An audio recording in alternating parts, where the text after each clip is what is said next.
Here's my video talking about the problems with Marvel Snap and Legends of Runeterra. Now, I love card games. I've played Pokemon, I've played Yu-Gi-Oh!, I've played Magic, I've played Hearthstone, I've played so many card games over the years. I played Chaotic originally when it was way back in the day. I played Netrunner when it originally came out. I played Dominion a crap ton back in the day, and I also play Slay the Spire regularly. But some of these card games, they definitely stick around more than others. I was wondering why other card games tend to live a short lifespan and then drop off, and why some card games can be played over years or even decades by players.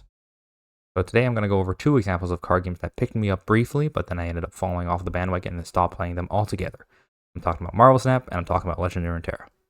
Now, both these card games are obviously good. They were good enough to draw me in for a time and keep me playing for multiple hours. However, I'm the prime market for these kind of games. I play all sorts of card games for long periods of time, so I should be the easiest customer to grab when it comes to grabbing customers to play your card game.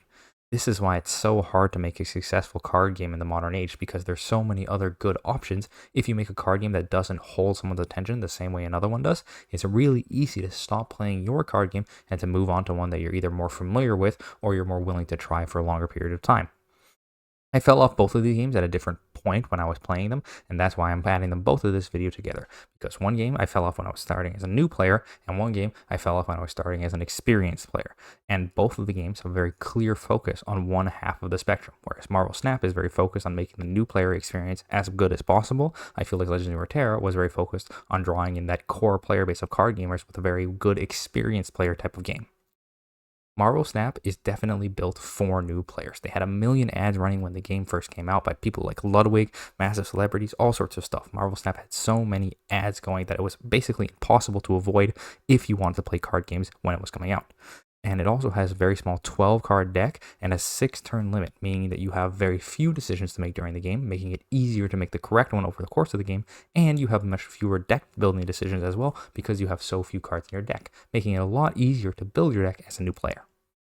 There are also random locations that start at every single game, giving you a little bit of flavor in each game, but because of the fact that it's random, it's not like another deck building element that you have to take into account. It's just something fun that you get to see every game when you load it up.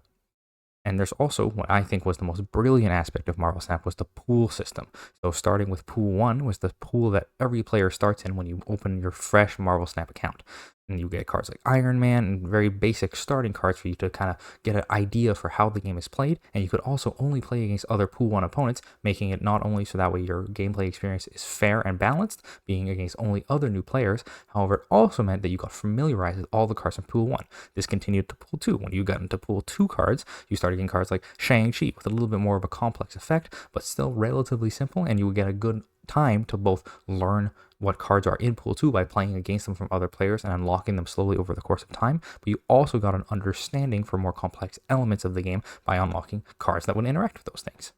Now, this system was really great until it wasn't, because once you got into Pool 3, that's where most of the cards lived, and then monetization ended up really clashing with the design when you got into Pools 4 and Pools 5, because all the cards in Pools 4 and 5 are not possible to get the same way you would get cards from Pool 1 and 2, where you would just get them from playing the game. The only way to get these cards was to either spend money to get more of the currency you needed to buy basically random cards and try to get them, or you would have to grind an absolute crazy amount. So this way, cards that were metagame relevant, like Shuri, when I was playing, was a super powerful metagame relevant card in Pool 4 or 5.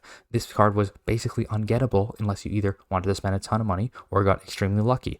But if you spent a bunch of money, it's also possible that you could just unlock a card like the Sentry, which was completely unplayable when I unlocked it, making it basically a dud of a card that wasn't even worth thinking about, and you spent the exact same amount of money to get the Sentry as you would for Shuri, and because the card game is completely random in terms of the fact that you can't pick what cards you were buying, you could get completely screwed like this and not be able to play a super powerful deck that you wanted to play.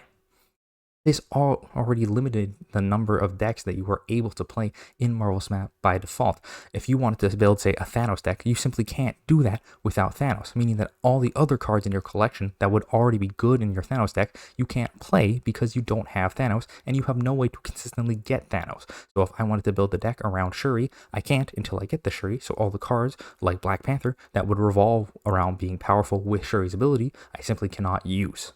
This would make an already small card pool even more congested because Marvel Snap has one of the smartest card pools on the market, meaning that you have a very limited number of possible decks to build and an even more limited number of cards that you can put in those decks, meaning that you are going to get very bored of playing the exact same cards very fast unless you spend an exorbitant amount of money on getting new cards from pools 4 and 5.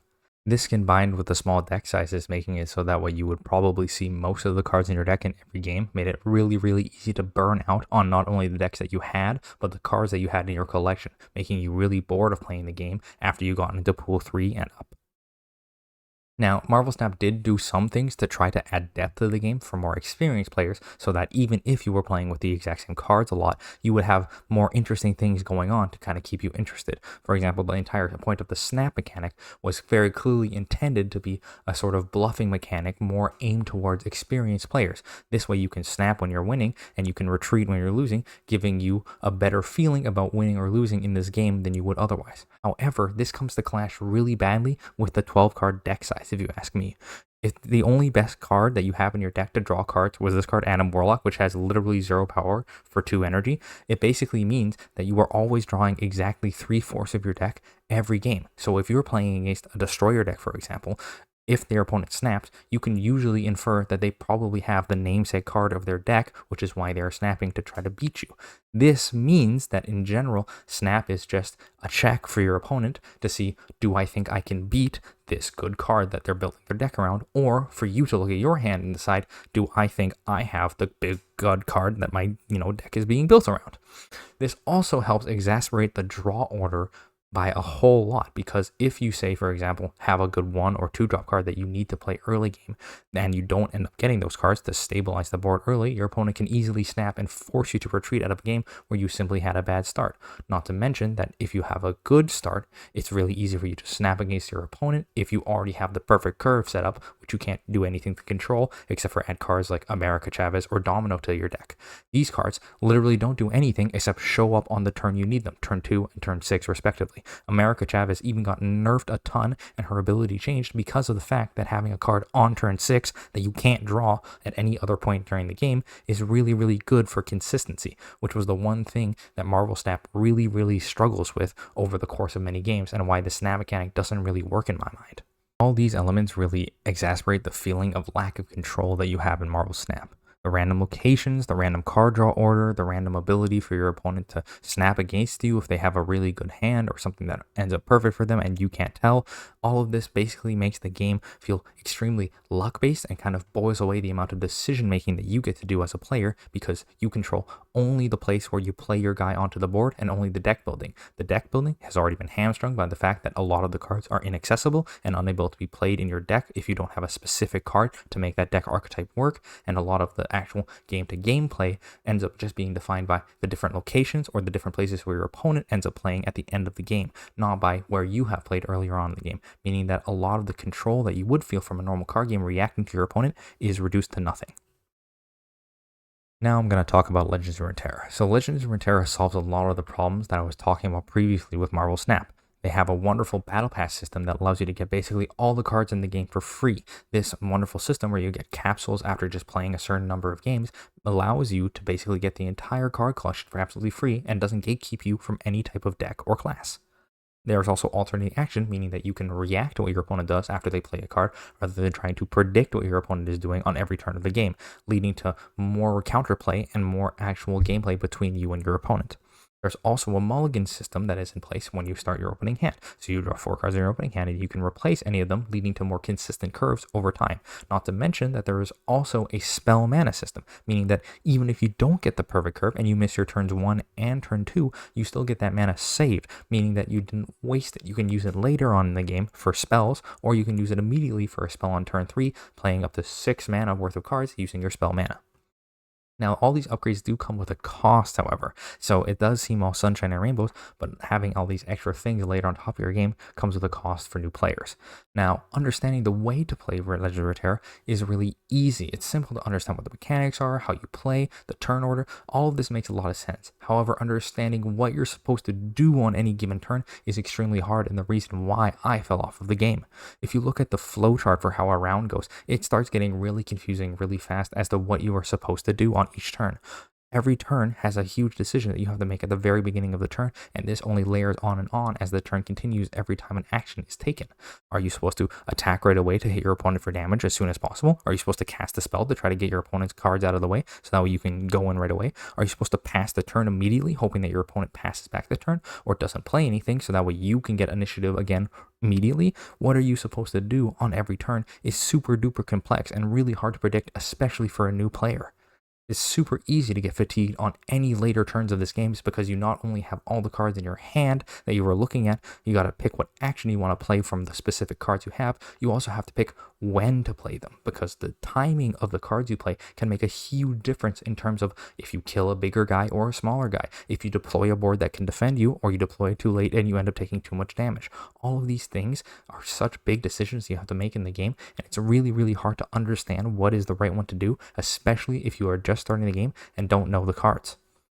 This also compounds further complexities that are already present in Runeterra. They have a great system for showing you what keywords do by just hovering over them. It's really easy to understand what everything does, but understanding what that actually means for the game state is really hard when you have to constantly both look at the keywords and then look at whose turn it is and then look at who's doing what and what spells you have and how much mana you have and then what you think about next turn. There's a lot to think about, not to mention that Runeterra has all of these different class elements, which are not the most intuitive. They all do some things and don't do other things, but you aren't going to know that until you get used to playing with each one of them, which takes time and takes deck building and requires a brain cost when your opponent plays one of them for you to think about what they could possibly have because of their specific region. Not to mention that you have to deal with combat as well. You have a combat on your turn. You have to line up blockers and do math for damage going to your opponent's face. What if they block here? What if they block here? There's so much to think about on any given turn of Legend of Runeterra. It gets incredibly overwhelming, incredibly fast, if you ask me. This means that a lot of players will either drop off like I do or simply lack effort on trying to understand what's going on in the game and just kind of play cards willy-nilly. You're going to play down your spell because you have enough mana to play the spell, so I just decided to play the spell. No more thought given to it. So even though there could be and should be a lot of thought given to every turn, a lot of players will just stop caring about that altogether. This leads to a lack of control feeling when you're playing the game because you can't control what you're supposed to do and what your opponent's supposed to do. I don't know what's going on. They don't know what's going on. We're just both really confused trying to play the game, making it really hard to predict what's going to happen in any given game of Runeterra. In conclusion, I feel like control and agency is really the key to making your card game stick around for a long time and convert really new players into veteran players. You have to make sure that the early agency is key, unlike Legends of Runeterra and like Marvel Snap did. You need the players to feel immediately like what they are doing has an impact on the game, and the decisions that they make will change the outcome of the game in the end. Magic the Gathering has a great example of this, for example. You have the phases of the turn, which are really easy to follow. At the beginning of the turn, you just draw a card. At the main phase of the turn, you play any things you want to, and then you have an attack phase, and then you have a main phase where you can play things, and then you end the turn. Super simple, nothing really complicated. It's easy to follow through and know when you're supposed to do stuff and what stuff you're supposed to do at every given point during the turn. You also want the agency in your game to develop over time. You don't want the agency to feel really important at the beginning, and then when you get to the late game, you realize that there's no more agency involved. What you had at the beginning was all you had throughout the whole course of the game, like Marvel Snap did. Pokemon, for example, has this card Boss's Orders, which at the very beginning of the game, you can see that this is very useful for pulling up an opponent's Pokemon and immediately knocking them out. However, this card has hidden depth. If you play this card early, you can pull up an opponent's Pokemon that may not be able to retreat, forcing them into a situation where they have a Pokemon stuck in the active spot that can't do anything. Cards like Snake Oil and Hearthstone are both 1 mana to deal 0 damage, meaning they are a combo enabler if you can get them into your hand with other spell damage effects, but they also have the tradable keyword, meaning that you can trade them off to get a different card. However, you can, instead of trading it, you can also just play it for 0 at certain times if you have too many cards in hand, meaning that this card has many options for only being a 1 mana card. A great example of the different agency options you have with one single card over the course of a game. Understanding the game is super important for new players, and that is what you want to essentially establish in all your new players, is understanding what's going on in your game. That way they can start feeling the gameplay and getting an understanding of what good actions are, what is the important things to do, and what feels good to do in your game. This will lead your players to reach intentionality, which I think is the most crucial thing that you want in every game.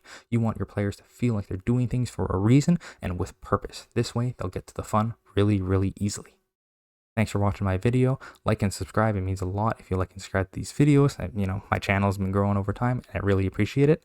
Leave a comment if you'd like. I would love to see what other people's experiences with Legend of Runeterra or Marvel Snap are. These were just my experiences. If you have a different experience, let me know in the comments. Thanks for watching.